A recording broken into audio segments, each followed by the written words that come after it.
So we're getting close to the step that you've been working towards, which is generating producer payables. But to do that, we've got one last step we need to do. Depending on how you processed your receipts for your different statements, you may need to create a deposit.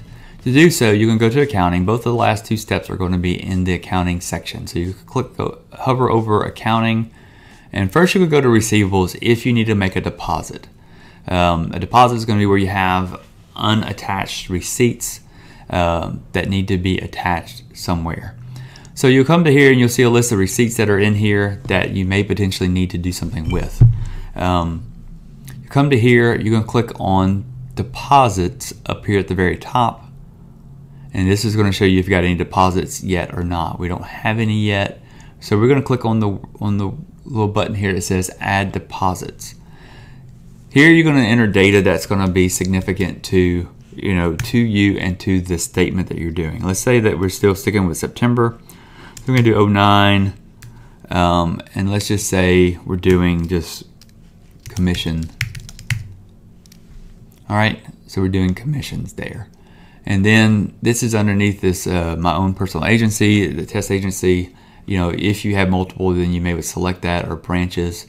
We don't have that. Then here you're going to choose whatever the company, whatever the account is that you're using to make all the deposits. If you're using your primary bank account, your trust account, or you have another account such as this, all you're doing is saying, I'm bundling all these. I did this as one big deposit. It was multiple checks I received, but I did them as one deposit. Then you simply click on right here, company income. If that's how you're doing it. Then you choose the deposit date. Let's say again that we did this back in October on the 5th. And then a control total. The control total is going to be the total amount of the deposit. If you haven't added it up already and you really don't know, it's okay. You can enter the amount that you think it is, and then click on, let me see, actually I think it's, and click save. If you get it wrong, it's okay. You can come back and fix this. Click on save. Then it's going to enter, you're going to be inside of the deposit overview. From here, you're going to click on add receipts, and then it's going to show you a list of receipts that you have. I don't have any, looks like, but if you did, they'd be listed here, and you'd hit select on each one of them, and then would be able to enter that into there. All right, so what I did, I went and added a receipt so I can show you how this works. So click on add receipt, and then you'll see a list of different receipts. Now, depending on how you're entering these, this is going to be where you're actually either you say that you listed as a check or cash, and then that you're making a, it's like as if you're making an actual deposit. Now, you may not be making one, just depending on how you want to enter this. If you're working with a market access point or aggregator and you get a statement from them, you may be wanting to enter this all as one big deposit, since they just deposit that to you directly as one big deposit. But you want to show all the individual transactions also in there, for Farmers, Safeco, Progressive, etc. Or if you're actually receiving them directly and you just want to show them all as one big statement, you can do that. Or individually enter them, or you receive them manually and you actually receive a check in the mail. So once you do this, you just come through here, find all the different ones that apply to this deposit you're making.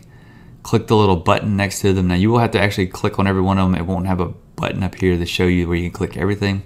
You'll simply click on select, and then you'll see the amount, and then you can just see, all right, your deposit total that you entered, receipt total is actually $1,500, so it's matched.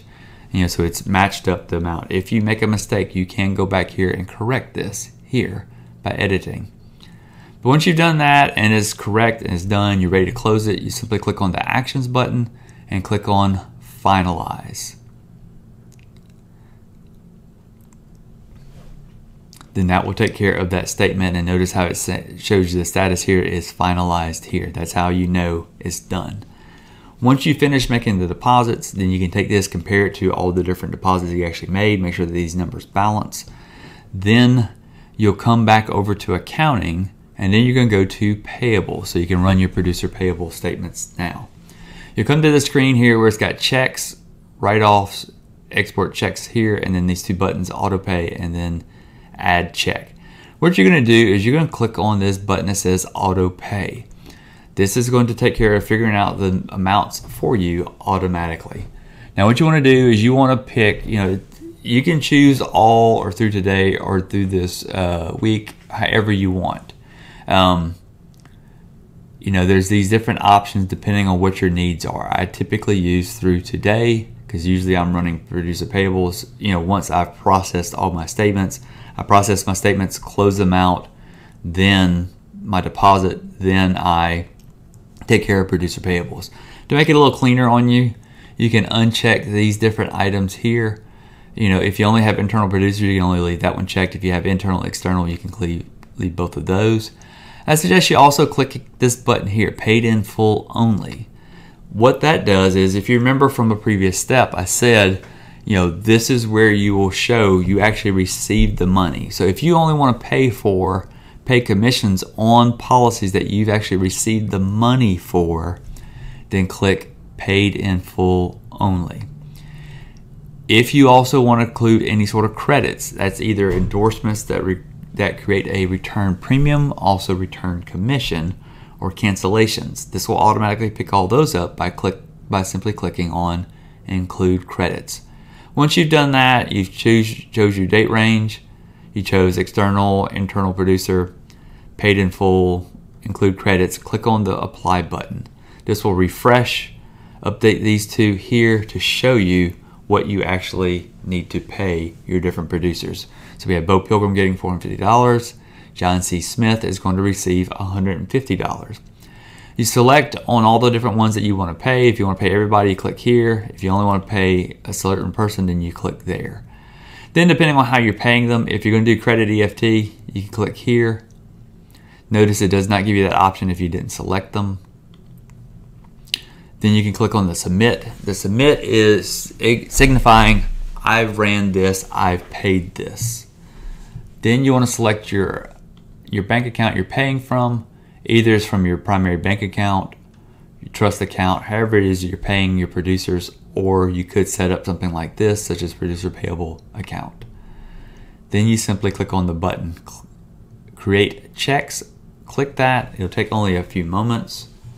It'll process. Then you'll come back out to this screen here that shows you a list of checks that you've created. So you can see all the different ones that we created. You can change this date whenever you're in the process. I didn't, so it's showing it as today's date, which is 12/22. But you see the different amounts. From here, you can simply click on this and click on, if you made a mistake, reverse it or edit it. But if you want to just create a statement for your producer, click on Check Detail Report, that button right there, and it will give you this report here. And you can do a couple things with this. You can print it and hand it to them, or you can print it and then save it as a PDF. I suggest changing this to landscape. It just seems to lay out on the page a little bit better to me.